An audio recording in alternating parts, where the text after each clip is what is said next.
ఏరా ఎందుకు రాయను కొడతా ఆ జోన్ ఎట్ట కొట్టాడు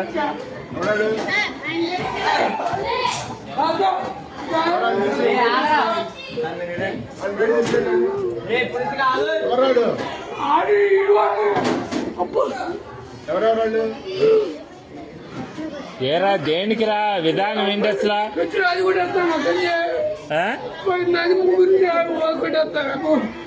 తెలీదు అడు కొట్టాడు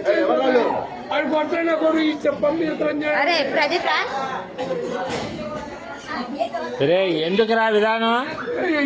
అట్లా కాదు అసలు తప్పు కదా మాస్టర్ అన్నట్టు ఇది ఏదైనా ఉంటే టీచర్తో చెప్పాలి కానీ కొట్టుకోవటం ఎందుకురా అసలు తప్పు కదరా అది అట్లా ఏదన్నా ఉంటే నువ్వు కొట్టకూడదమ్మా మీ అమ్మ కాదురా ఎవరినన్నా అంటే మాస్టర్ దగ్గర చెప్పు నువ్వు ఆయన యాక్షన్ తీసుకుంటాడుగా మీ అమ్మ వీడియోలు అయ్యేంది అన్నీ చేస్తా నేను నీటి చేస్తా ఏం చేస్తారా మీరు